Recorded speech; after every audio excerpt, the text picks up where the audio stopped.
Ayer en el cielo sobre Texas explotó un cohete de Blue Origin. Esto no es otro incidente espacial.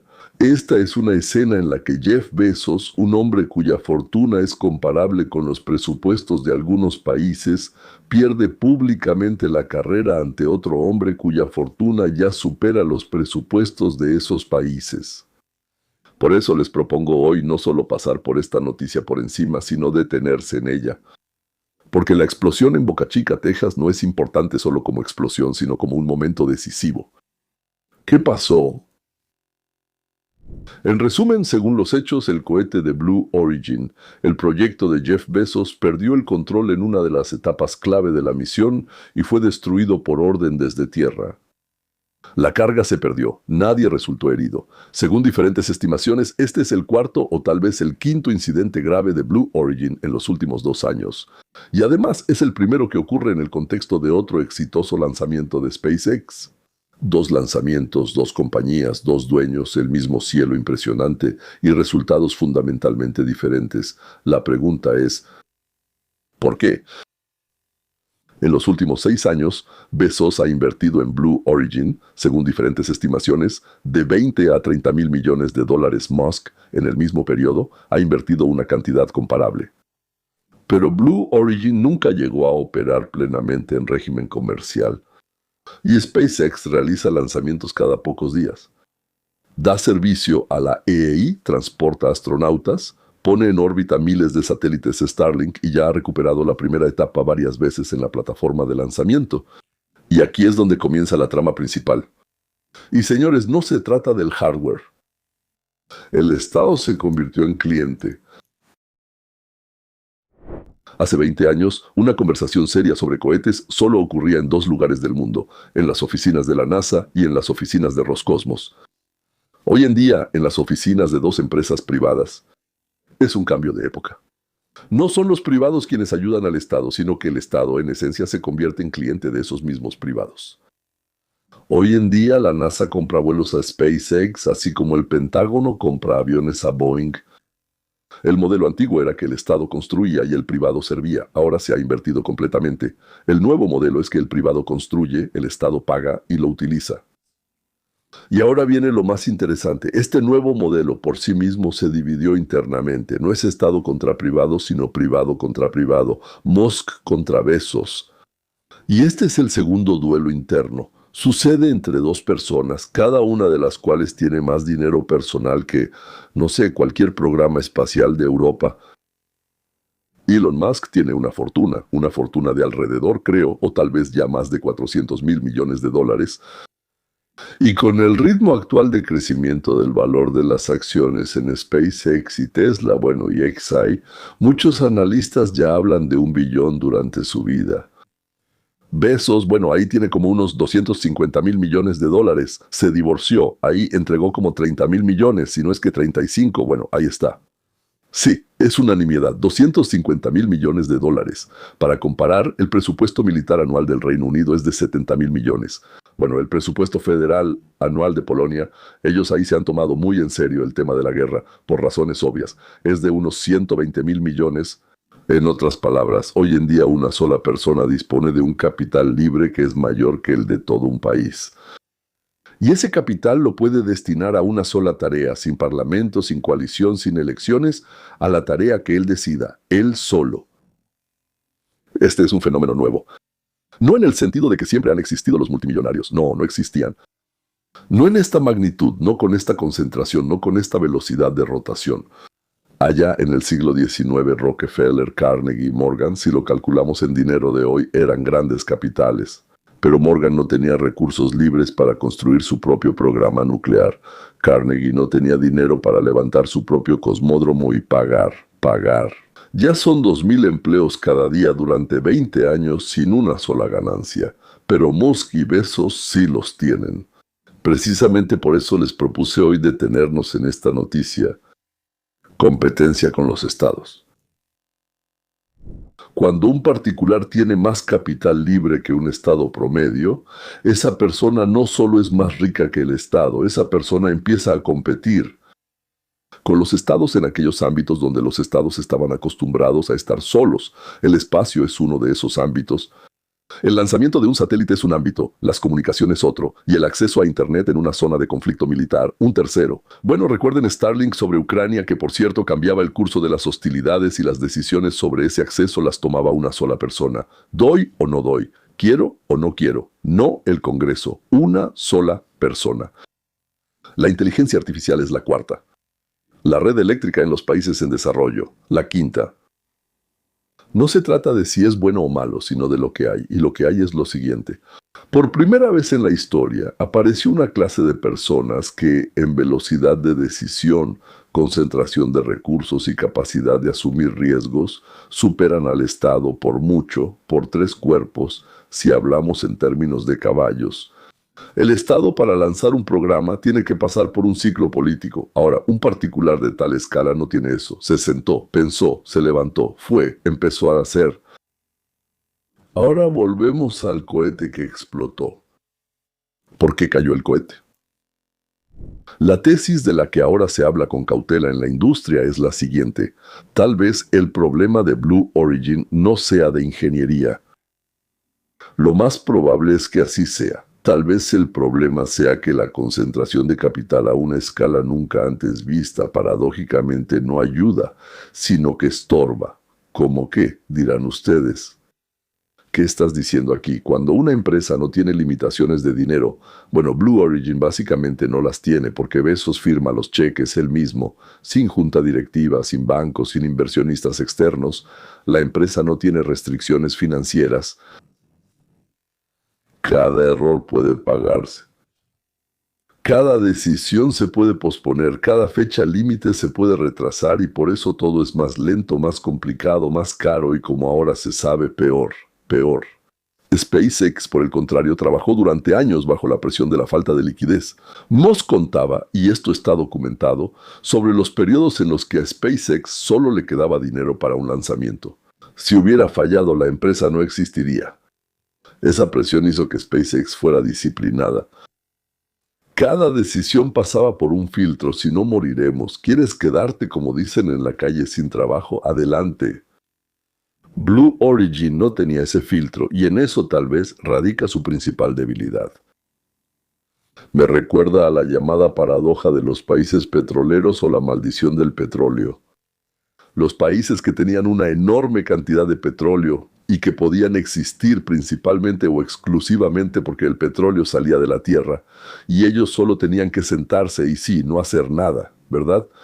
Llegaron los extranjeros, construyeron todo, hicieron todo, todo funciona. Luego vimos que nos daban poco dinero, nos dieron más, pero no aprendimos a hacer nada por nosotros mismos. Nos desacostumbramos a hacer, olvidamos cómo hacerlo, nunca supimos hacerlo. Es decir, ahora vemos una paradoja del capital que nunca se había observado en la historia. Una billetera infinita empeora las cosas, no las mejora porque no hay lucha por la supervivencia. Por eso yo estoy a favor de que la moneda estadounidense, ese cambio tan brusco, correcto, sí pierda su estatus. Claro, no quiero que alguna otra moneda asuma esa función. Si tengo que elegir entre ellas, prefiero la estadounidense, pero preferiría que no hubiera ninguna. ¿Por qué? Por una razón muy simple, porque podemos resolver muchos problemas no mejorando la producción, ni con avances tecnológicos, sino simplemente porque podemos imprimir cualquier cantidad de billetes de dólar por una centésima de su valor. Y todos los demás, para obtener esos billetes, tienen que trabajar duro. Sacar petróleo, o construir un avión, o hacer algo más, cultivar papas, ¿verdad? Venderlas y entonces recibir $100 por eso. ¿Y nosotros? ¿Cuánto invertimos ahí? Como 27, 30 centavos, 37, como dijimos alguna vez, centavos. Y este nuevo billete de $100 cuesta 37 centavos fabricarlo. Me temo que esto puede llevar a las mismas consecuencias que la compañía.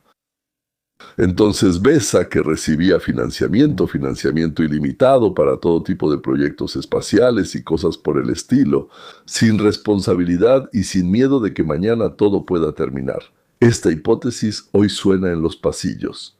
Y esta hipótesis tiene estadísticas que la respaldan. No es casualidad que SpaceX haya superado a Blue Origin a pesar de inversiones comparables. No es casualidad en absoluto. Musk trabaja en un modo que él mismo llamó un infierno de producción. Y Bez trabaja en un modo de avance gradual. Un formato presiona la disciplina mientras que el otro la relaja. ¿Qué se deduce de esto? Lo primero, el Estado como jugador en el espacio pasa a ser regulador y cliente. La NASA ya no construye por sí misma. La NASA compra, pero eso ya es un hecho, ya comenzó. Y este mismo modelo en los próximos años se extenderá a otras áreas donde antes dominaba el Estado. Damas y caballeros, telecomunicaciones, infraestructura pesada de transporte y defensa. Eso de lo que Golambus escribió. Defensa, también, no en todas partes y no de inmediato, pero la tendencia va hacia allá. Si una empresa privada puede hacerlo mejor, más barato, más eficiente, entonces podemos comprarles a ellos. Está bien, todavía habrá conversaciones y más conversaciones sobre esto, porque la gente, incluso la gente, tiene miedo de entregar el servicio de bomberos a manos privadas, competencia privada entre multimillonarios. Sustituye la competencia entre estados, donde antes competían los países. La carrera espacial del siglo XX fue Moscú contra Washington. Y la carrera espacial del siglo XXI es Elon Musk y Jeff Bezos. Elon Musk y Jeff Bezos. Pero espera, ellos son ciudadanos de Estados Unidos, sí. Pero sus empresas operan en Europa, en Asia y en África. Eso significa que incluso la victoria o la derrota de un país en específico. En la carrera tecnológica cada vez depende menos del programa del gobierno y más de si ese país tiene derecho a usar los servicios de esas empresas privadas y en qué condiciones. Bezos puede construir un arma tan poderosa que todos la quieran tener. Se la venderá a unos, pero a otros no. Y si empiezan a presionarlo en Washington, se mudará a África y construirá allí una capital. La concentración de capital a ese nivel de armamento crea una posición de negociación fundamentalmente nueva entre un individuo privado y el Estado. Cuando Bezos tiene suficiente dinero como para construir un programa espacial alternativo, ningún acuerdo dirigido personalmente contra Bezos no funciona. Bezos observa esto atentamente y luego se sube a uno de sus 24 aviones privados y se va volando. Él puede cambiar de jurisdicción, puede simplemente financiar una campaña política que cambie la regulación. Musk hace lo mismo, no se trata de Bezos. Lo mismo harán las próximas 5 o 7 personas que alcancen su nivel financiero en las próximas décadas. Ya hay inteligencia artificial que se dedica a eso, sí, adelante. Miren a estos tipos. Cuarto, el futuro de los programas privados no depende de quién tenga más dinero, aunque Musk tiene más dinero que Bezos, pero es comparativamente más, ¿verdad? Depende de quién tenga más disciplina con ese dinero. Es una combinación muy rara. El tener mucho dinero normalmente diluye la disciplina. Esa es precisamente la tendencia que según se cree fue ilustrada por la explosión de Blue Origin. SpaceX es la excepción a la regla. ¿Habrá otras excepciones? Bueno, es cuestión de los próximos años, ya veremos. Y quinto, si Elon Musk realmente llega al billón, lo cual, según los analistas, es un escenario probable en los próximos años. Por primera vez en la historia moderna, aparecerá un particular que tendrá más capital libre que cualquier país del mundo. Bueno, tal vez excepto por algunos de los más grandes, pero ni siquiera se sabe si Estados Unidos tiene esa cantidad de capital libre. Eso ya no es solo ser multimillonario. Es una especie de nuevo formato. Y el mundo en el que aparece ese formato requiere de alguna manera nuevas palabras.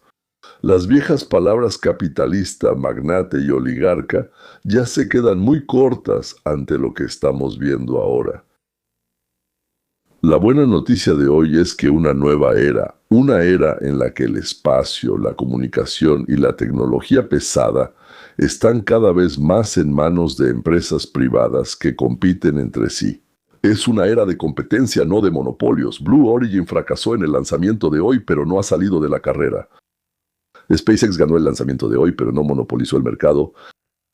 Ustedes, como observadores, están siguiendo esta carrera, ¿verdad? Existe la posibilidad, de tener la mejor vista desde las gradas que jamás hayan tenido los espectadores de la historia tecnológica, y al final depende de nosotros.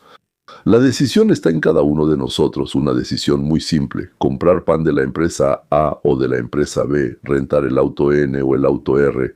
Uno la elegirá porque es azul, otro porque es barata, un tercero porque es espaciosa y un cuarto porque le dio flojera pensar y tomó la primera que vio. Y está perfecto. Mientras no nos estén metiendo algo a la fuerza, yo no tengo absolutamente nada en contra de un monopolio que se haya formado de manera natural cuando nos ofrecen el mejor producto, al mejor precio y con el mejor servicio. ¿Sí? ¿Para qué quiero? Disculpa, un producto que tiene peor servicio, peor precio, peor calidad y un precio más alto. Y en cuanto el monopolio, por así decirlo, empieza a hacer las cosas peor, más caro, con mal servicio, de inmediato aparecen 10 jóvenes depredadores que intentan quitarle una parte. Bueno, una parte del mercado, por supuesto, no de ella, ¿verdad? Damas y caballeros, eso es todo por hoy. Me desvié un poco de nuestros temas principales, pero en general están relacionados. Llegaremos al lunes y entonces será, bueno, absolutamente maravilloso.